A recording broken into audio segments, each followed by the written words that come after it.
As we wrap up this week's conversations on parenting, I wanted to bring back an episode that hits so close to home because let's be real, parenting is hard.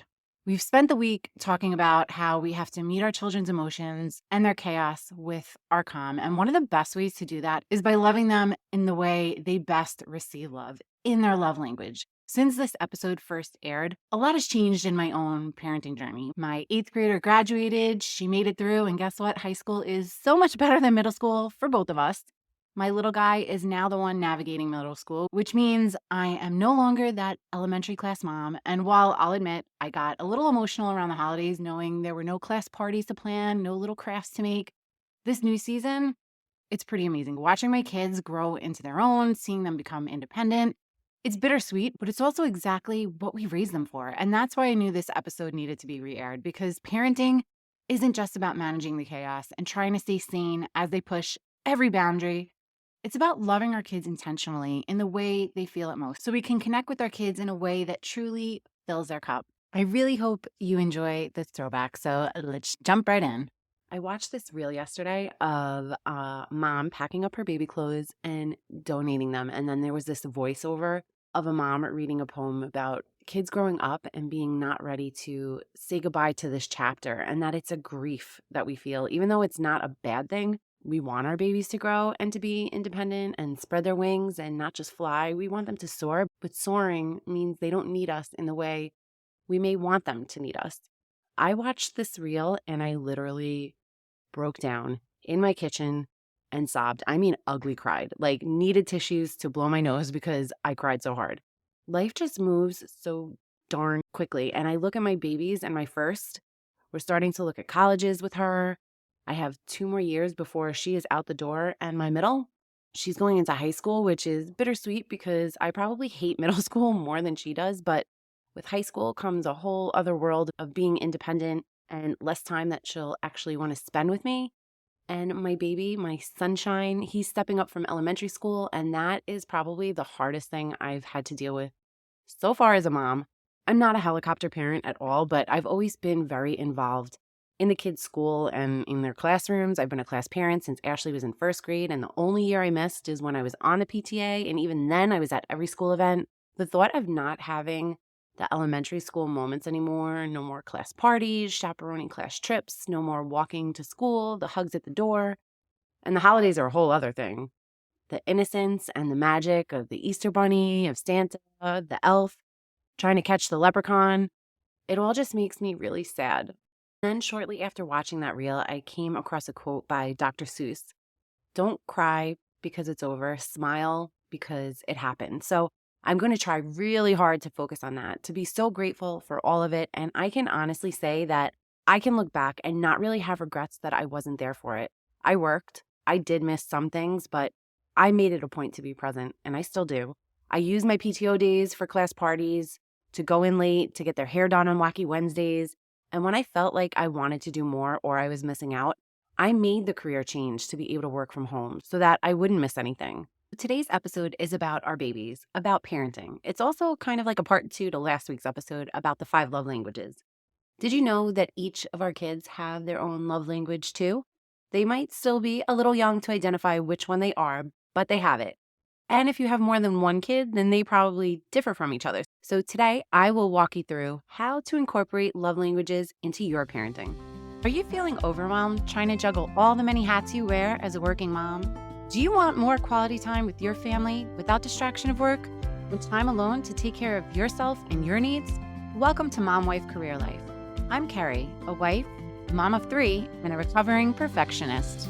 In this podcast, I will teach you how to create balance in your life by implementing healthy habits, organizing your home and your schedule, being intentional with your time and in your relationships, and most importantly, how to start putting your needs first because no one can pour from an empty cup. Grab that second cup of coffee, or if you're anything like me, your third. It's time to dive into today's episode of Mom Wife Career Life. As a working mom, we don't actually have a lot of time in the day with our children, especially if you work outside the home. You might be there in the morning to help them get up, get dressed and fed, and drop them off to daycare or school. But then you're off to work, and then you're gone for over 8 hours, and then home for dinner, maybe a little quality time. Or if your kids are a little older, you're running them to activities. and then home, and then bed. You might have the weekends, but that's like a quarter of the week. So when you look at the time you actually get to spend with your kids, you really need to make it a point to be intentional with that time.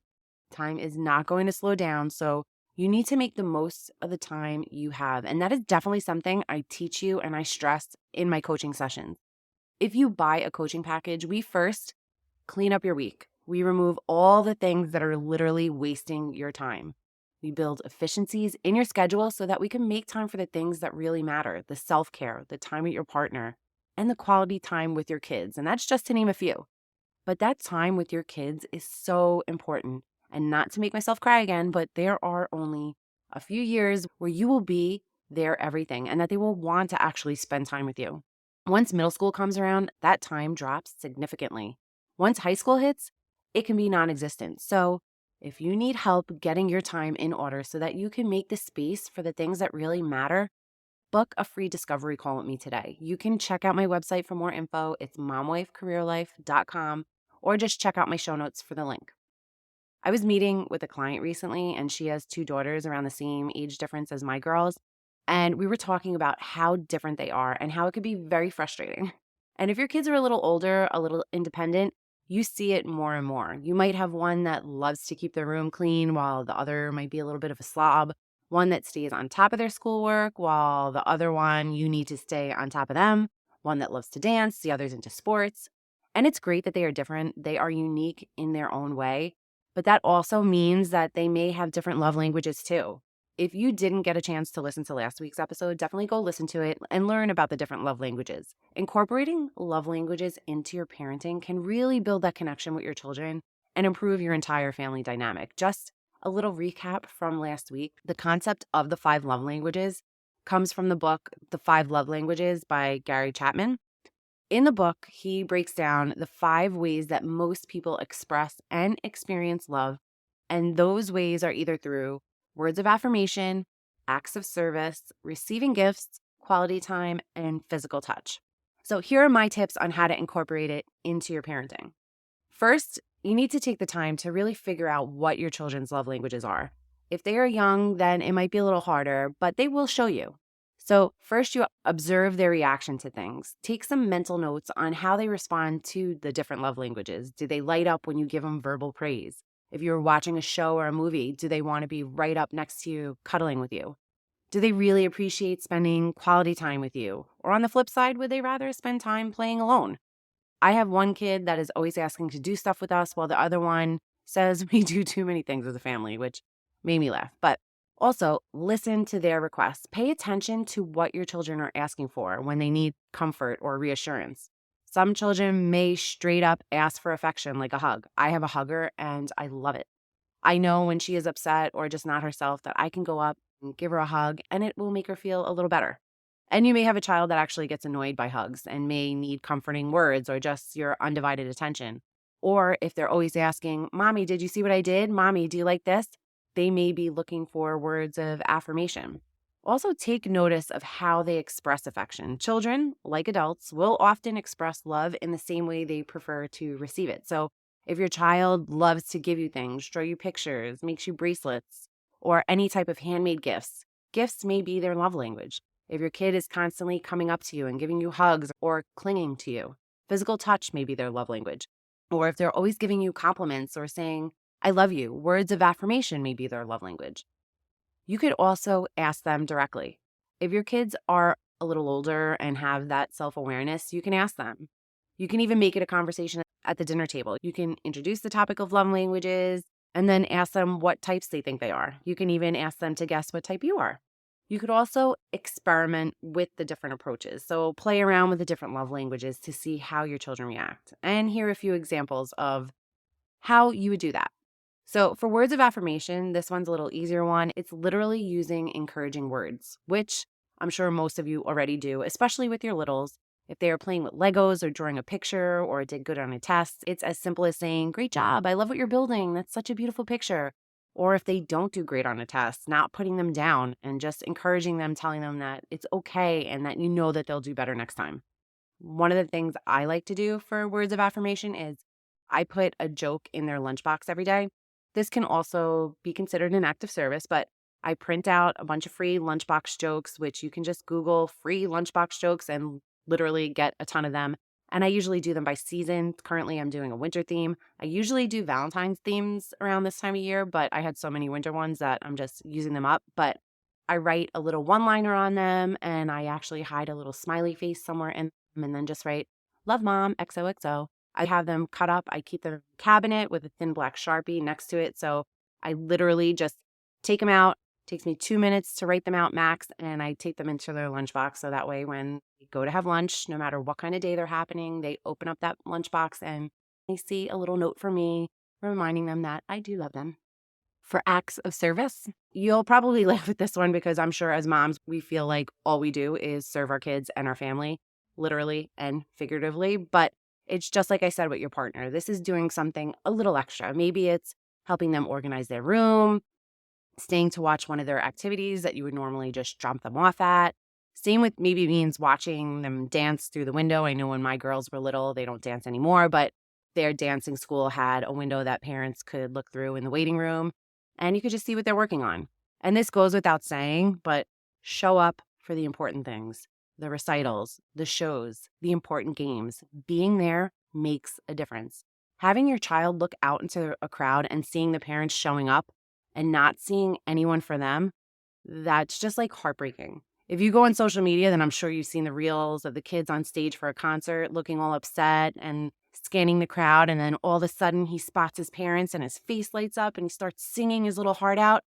They notice when you're not there. So show up. For receiving gifts, you can surprise them with a treat. I sometimes sneak a Hershey Kiss into their lunchbox as a little surprise kiss from me, especially if they're having a rough week or a test. If you're out running an errand, maybe pick them up a treat, their favorite Starbucks drink. I mentioned this last week, but I am not a big random gift giver. And I actually reflected on it this week to kind of get to the bottom of why I'm not a big gift giver. And it's for two reasons. One, I already knew this one. It's because I don't like to waste money. It's just really not my love language. I went through years of penny pinching, trying to get out of debt, couponing and saving. And it's just like habits ingrained in me, which I think are actually a good thing. But the bigger reason right now is clutter. Michael went through this Pokemon card phase, and my mom would surprise him with Pokemon packs all of the time. And he would like one card out of the entire bunch. Sometimes he would get them and not even like any of the cards.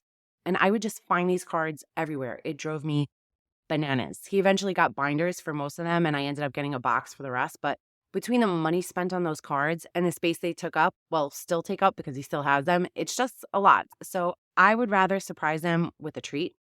Tomorrow is Valentine's Day, and it's actually the perfect day to surprise your kids with a little treat. You can have them wake up to a little Valentine's.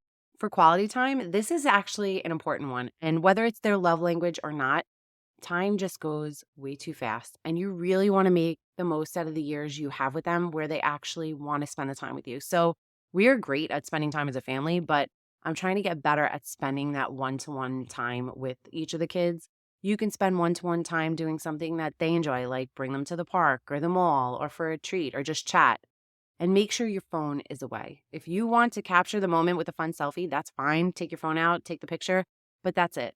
Give them your undivided attention. And you can combine this with the other love languages too. If they like gifts, you can surprise them with a gift that also allows you to spend quality time with them. Maybe a craft kit from Michael's. If they like art, they get to do a new craft and you can work on it together. Or a new board game, you could bring them to Target, let them pick out a game and then go home and play it together.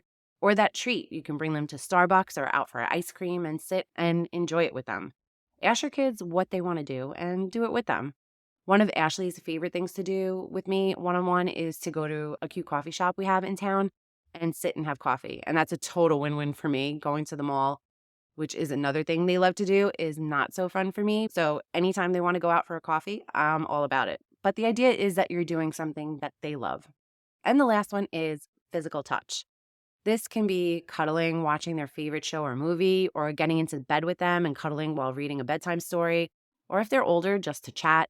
My kids love to look at old pictures and videos, so with older kids, you can cuddle in their bed and take a trip down memory lane. Physical touch can also be those unsolicited hugs. I try to make it a point to hug the kids every morning and give them a hug and kiss before they go to bed at night. So Those are important things too. If I find a reason to do it during the day, I'll try to squeeze those hugs in there too. It can also be holding their hand on the way to school. Michael actually stopped holding my hand. Last year, every once in a while, he would reach for my hand and I savored it every time because I never knew which time would be that last. I'm still hoping he'll reach for my hand one of these days while he's still in 5th grade because I doubt he'll let me walk him to school once he's in middle school. So I'm sorry if this episode completely depressed any of you talking about how fast time goes, but as parents, I'm sure you're unfortunately very aware already. That wasn't my intention at all, but I do hope that I raised your awareness. Regardless of what love language your child is, it's about parenting with intention and showing your kids, not just telling them that you love them. It's about showing up and being present, putting down those phones, making that eye contact, listening, and acknowledging them. And remember, children's love languages can and will change and evolve over time. So that awareness is key. Keep it going. I hope you enjoyed today's episode. I would love to hear how this episode helped you and how you're going to incorporate love languages into your parenting. Head on over to our Facebook community and tell me all about it. The link is in our show notes. Sending you so much love and light until next time on Mom Wife Career Life with Carrie Pat. Before you go, if you found this podcast helpful, I would be so grateful if you would take a minute, go on over to iTunes, and leave me a review. If you have other stressed out mamas in your life that you feel this podcast could help, take a screenshot of this episode, post it in your Instagram stories and tag me and let them know that they are not alone and they can create balance in their life too. If there's a topic you'd like me to cover or you just want to connect, DM me on Instagram at mom.wife.career.life or come on over and hang out with us in our Facebook community. Sending you so much love and light until next time on Mom Wife Career Life with Carrie Pat.